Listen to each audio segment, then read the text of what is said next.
The early 18th century Atlantic was a world in flux. European empires clashed, trade boomed, and thousands of sailors were discarded after wars. From this volatile mix emerged figures who chose a flag of their own, the Jolly Roger. None embodied this era more than Edward Teach Blackbeard. But to understand the pirate, we must first understand the world that created him. Teach was likely born in Bristol, England, around 1680, a major port for the Atlantic slave trade.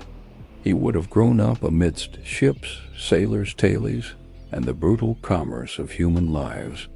This exposure to maritime cruelty and immense wealth likely shaped his worldview.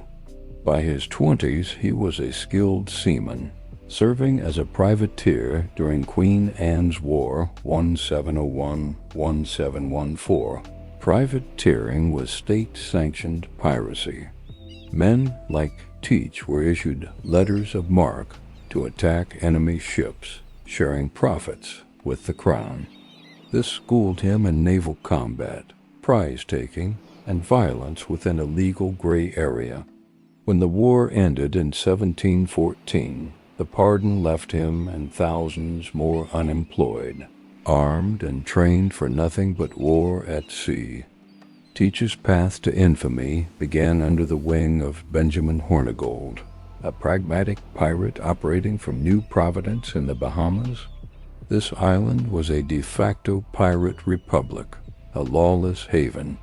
Under Hornigold, Teach learned crucial skills beyond combat: navigation of tricky shoals, diplomacy with fences and corrupt officials, and crew management.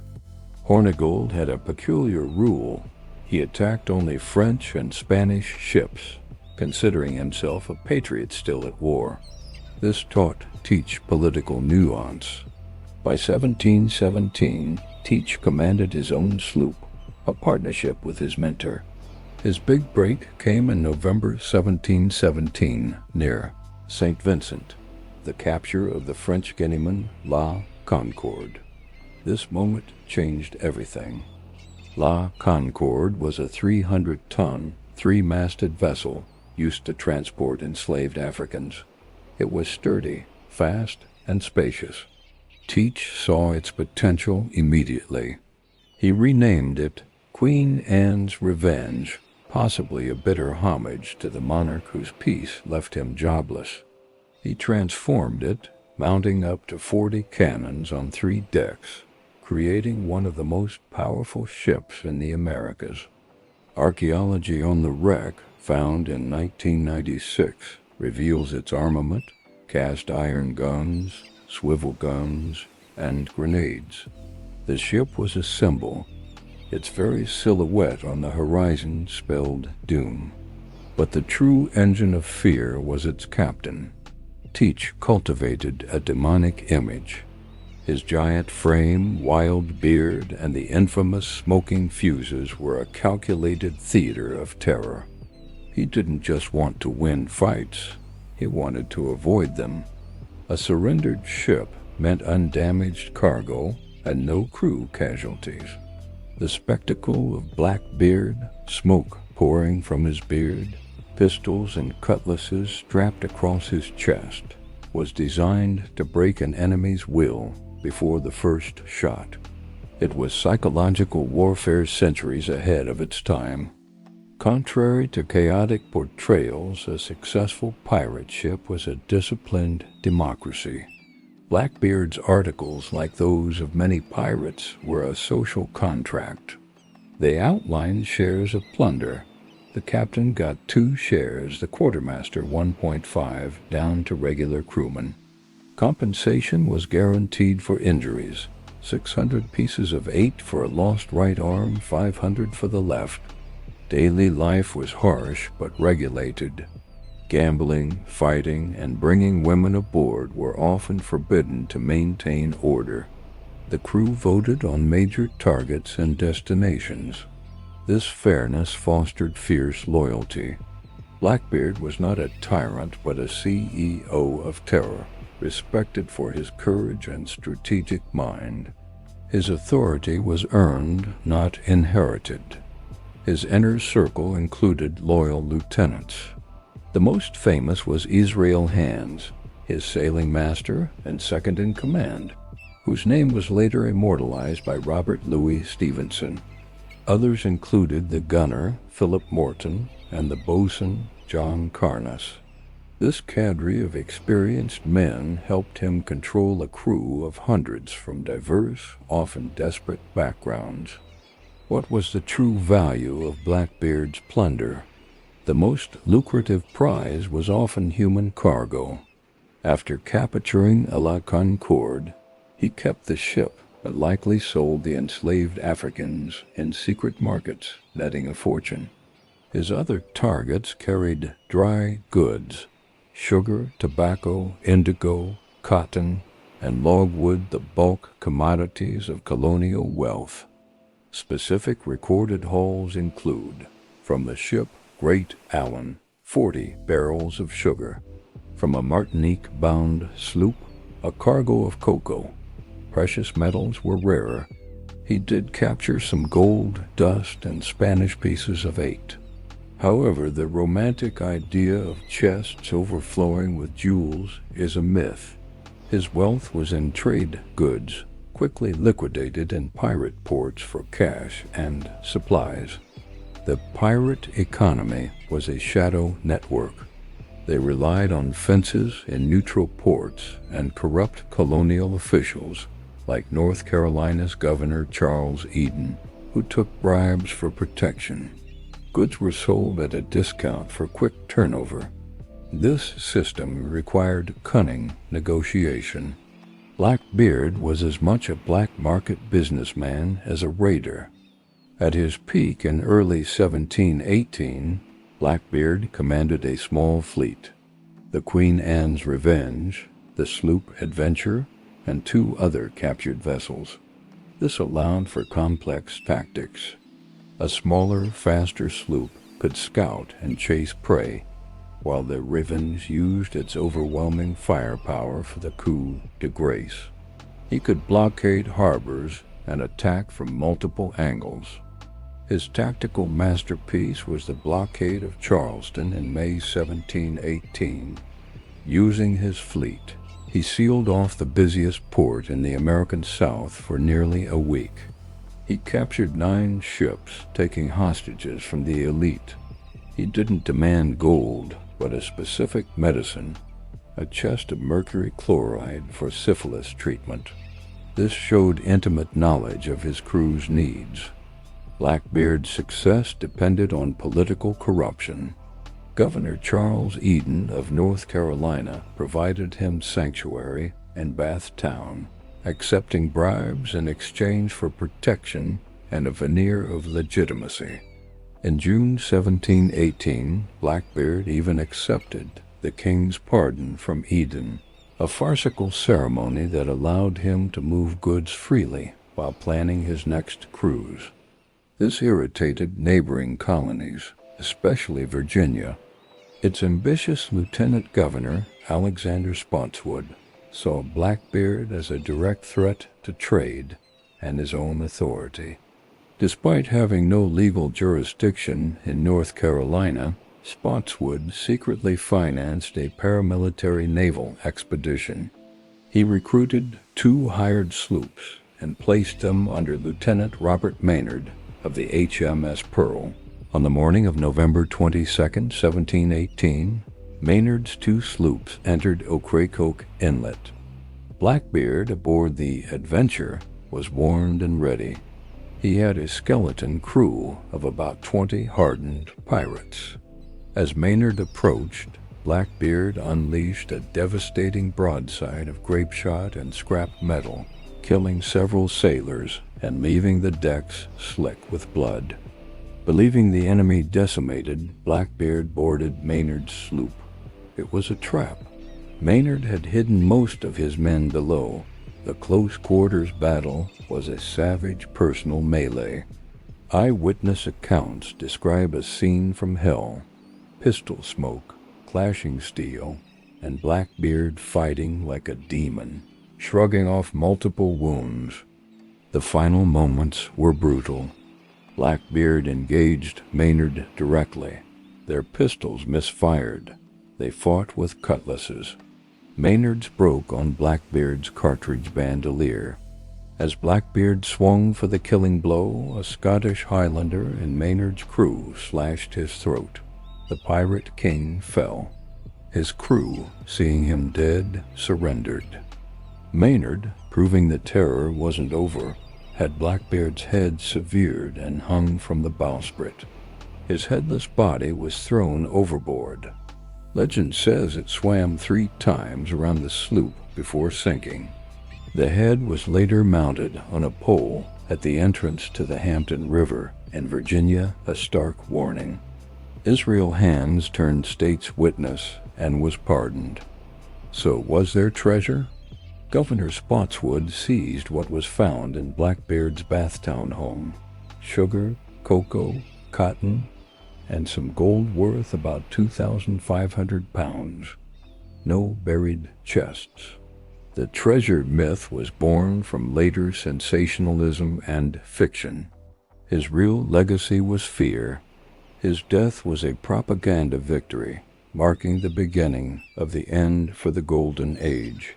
In 1996, archaeologists discovered a wreck near Beaufort, North Carolina. After years of study, it was confirmed as the Queen Anne's Revenge. The findings were revolutionary: cannons of various calibers, navigational instruments, medical equipment, and a urethral syringe for treating syphilis, corroborating the Charleston medicine chest demand.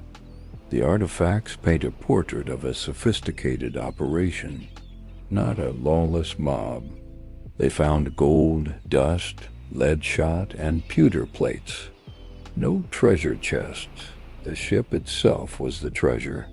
Its discovery grounded the legend in tangible history, proving the scale of Blackbeard's ambition and the accuracy of many historical accounts. Blackbeard's cultural impact is immeasurable. He defined the pirate archetype: flamboyant, terrifying, cunning. From Stevenson's Treasure Island to modern film, his image persists.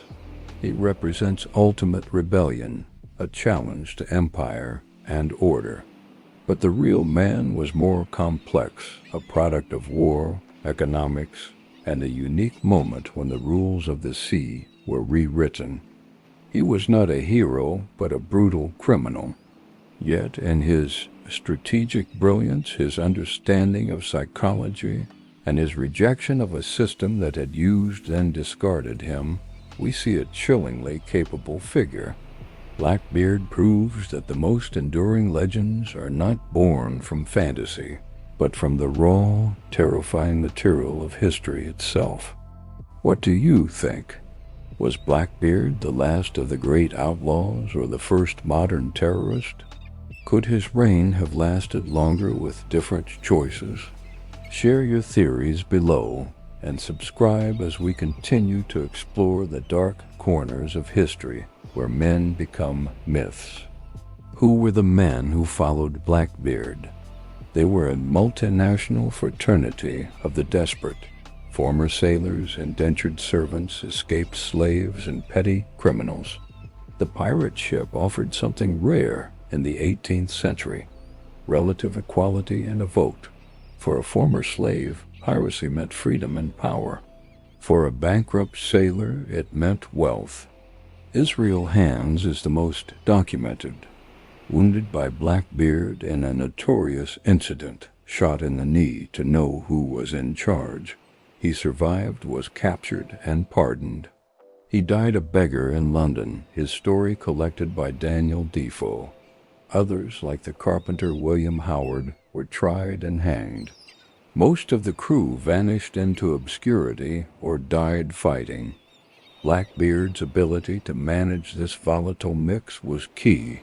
He used a combination of charisma, demonstrated courage, and fair division of loot. He also used random, brutal violence to keep everyone off balance, like the infamous pirate party in the hold, where he shot furniture and demanded men reveal secrets. It was leadership through controlled chaos. The end for the crew was grim. After Blackbeard's death, Maynard captured about 15 survivors. They were taken to Williamsburg, Virginia for trial. The evidence was clear, the political will for execution absolute. On March 12, 1719, 13 of Blackbeard's men were hanged at a site known as Captain's Hill. Their bodies were left in gibbets as a warning. Blackbeard did not operate in a vacuum. The Golden Age was a gallery of infamous captains. Charles Vane, his contemporary in the Bahamas, was a pure anarchist who rejected pardons and burned ships for fun. Vane lacked Teach's strategic mind and was eventually marooned, captured, and hanged. Teach represented calculated terror. Vane represented pointless cruelty. The most successful was Bartholomew Roberts, Black Bart, who captured over 400 ships. He was the anti-Blackbeard, pious, abstinent, and organized. He fought under a black flag, but his reign was a model of efficiency, not theater. Roberts died in a naval battle 2 years after Teach. Their contrast shows piracy's spectrum: psychological warfare versus industrial scale raiding. Then there were the women, Anne Bonny and Mary Read, who sailed with Calico Jack Rackham. They proved piracy wasn't a male-only domain. Blackbeard's world was intensely masculine, but these women shared the same brutal code. Their existence complicates the romantic pirate myth, showing diverse paths to rebellion in a rigid societal structure. Blackbeard's standard attack was a blend of terror and precision. First, identification. His fleet's lookouts sought silhouettes of heavy merchantmen. The Queen Anne's Revenge would then run up its black flag, often depicting a skeleton spearing a heart. This was the final warning. If the prey didn't heave to, the assault began. Naval cannon were for disabling, not sinking. A targeted broadside aimed for the rigging and sails, crippling the ship's mobility. Then came the swarm. Using his smaller sloops, pirates would board from multiple sides. They used grappling hooks, axes to cut netting, and pistols with multiple preloaded barrels. Close quarters combat favored aggression and numbers. Blackbeard's personal arsenal was legendary. He wore a sling holding 6 pistols ready to fire in succession. His primary weapon was a heavy cutlass, ideal for powerful chops in confined spaces. Archaeologists found bar shot and Langridge jagged scrap metal at the wreck site, ammunition designed to maim crews, not hulls, maximizing terror and minimizing damage to cargo. A controversial theory suggests Blackbeard was more than a pirate. Some historians speculate he maintained ties to British intelligence. His blockade of Charleston hurt French-friendly trade. His acceptance of a pardon and cozy relationship with Governor Eden could hint at a deeper, covert role, destabilizing Spanish and French colonies while maintaining plausible deniability for London. The evidence is circumstantial but intriguing. His attacks often aligned with British geopolitical interests. His avoidance of certain British vessels could indicate protection. Was he a rogue agent or a useful tool? This theory paints him not as a mere outlaw, but as a player in the great game between empires, using piracy as his cover. Blackbeard's myth began immediately. The 1724 book, A General History of the Pirates, by Captain Charles Johnson, likely Daniel Defoe, cemented his demonic image. Then came romantic literature, transforming him into a tragic anti-hero.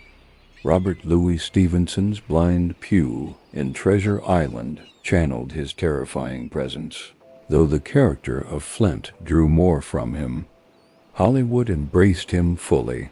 From the charismatic villainy of Robert Newton in 1952's Blackbeard the Pirate to the monstrous CGI performance by Ian McShane in Pirates of the Caribbean on Stranger Tides, each era reinterpreted him. He became a blank screen for our fears and fascinations with anarchy, charisma, and violent freedom. Even video games and anime feature him. He is a constant in the Assassin's Creed and One Piece universes. This constant reinvention proves his story's flexibility.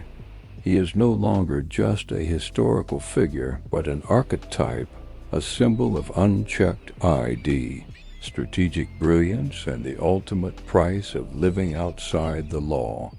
So what is the final verdict on Edward Teach? He was a monster to his victims, a genius of intimidation to his peers, and a logical product of a specific time and place. He emerged from the systemic violence of imperialism and slavery, using its tools for his own ends. His brutality was real, but so was his exceptional understanding of power dynamics. He was not searching for treasure, but for agency in a world that offered him none. The sea was the only place where a man of his birth could become a king, even if his kingdom was made of fear and lasted only 2 years. His story is a dark reflection of the Atlantic world itself, built on violence, commerce, and the relentless pursuit of power. The search for his physical treasure is futile. His real treasure was his legend, a story that warns and fascinates.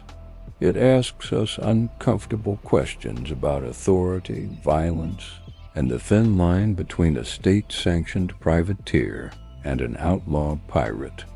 In the end, Blackbeard won. He achieved the immortality he perhaps sought, forever sailing the stormy seas of our imagination. If you could ask Blackbeard one question, what would it be? Do you see him as a criminal mastermind or a victim of circumstance? Let us know in the comments, and don't forget to like and subscribe for more journeys into the heart of history's greatest enigmas.